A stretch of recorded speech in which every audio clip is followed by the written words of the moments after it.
కేటీఆర్పై criminal petition Nampally కోర్టులో దాఖలు చేసిన సూదిని సృజన్ రెడ్డి తనపై నిరాధరణ ఆరోపణలు చేశారని వెల్లడి. శోధన్ కన్స్ట్రక్షన్స్తో తనకు సంబంధం లేదన్న సూదిని. అమృత్ 2.0 టెండర్స్ పూర్తిగా పారదర్శకమేనని స్పష్టం. లీగల్ నోటీసులు ఇచ్చిన కేటీఆర్ తీరు మార్చుకోలేదని కామెంట్. సోమవారం పిటిషన్ విచారణకు వచ్చే ఛాన్స్. సూదిని సృజన్ రెడ్డి, నువ్వెంత ఎగురు నువ్వెంత ఎగురుతావో ఎగురు. 1100 కోట్ల రూపాయలు అమృత్ స్కీమ్ కింద ఈయన స్కామ్ చేసిందని ఏలేటి మహేశ్వర్ రెడ్డి మొట్టమొదట ప్రెస్ మీట్ పెట్టి సృజన్ రెడ్డికి సంబంధించిన కంపెనీ శోధ కన్స్ట్రక్షన్కి సంబంధించి ఆ 1400 కోట్ల రూపాయలు ఇచ్చే సీనే లేదు, అసలు ఈ కంపెనీకి ఆ గ్రిడ్ వేసే అర్హతే లేదని చెప్పిండు ఆయన. ఎవరు? ఏలేటి మహేశ్వర్ రెడ్డి, బీజేపీ ఎమ్మెల్యే ఆయన.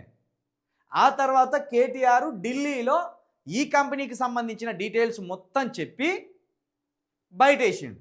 దాని మీద ఈ సృజన్ రెడ్డి ఇది క్రిమినల్ చర్య అని నాంపల్లి కోర్టులో ఒక పిటిషన్ వేసింది కేటీఆర్ మీద.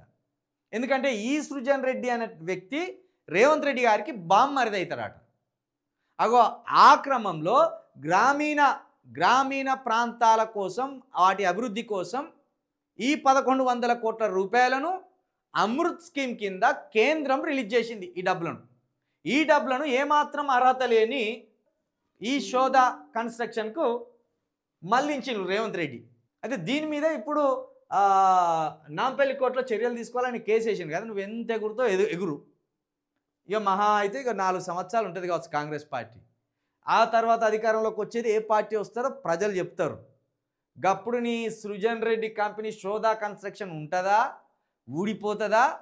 నువ్వు ఇంత ఎగిరెగిరి పడతానో కదా ఎవరినో చూసుకొని. ఆ ఎగిరెగుడుతనం ఎక్కడి దాకా పోతుంది అనేది 4 సంవత్సరాల తర్వాత నీకు కళ్ళకు స్పష్టంగా, ఇప్పుడు కళ్ళకు బైర్లు గమ్మినట్టు అధికారంతో ఉలిక్కి పడుతున్నారు కదా సృజన్ రెడ్డి గారు. ఆ తర్వాత నీకు క్లియర్గా బైర్లన్నీ క్లియర్ అవుతాయి. అప్పుడు తెలుస్తుంది. అర్హత లేని కంపెనీలను తీసుకొచ్చి 1200 కోట్లు 1100 కోట్లు దొబ్బుకపోయి గ్రామాలను ఆగం చేస్తారు, గ్రామాభివృద్ధిని ఆగం చేస్తారు.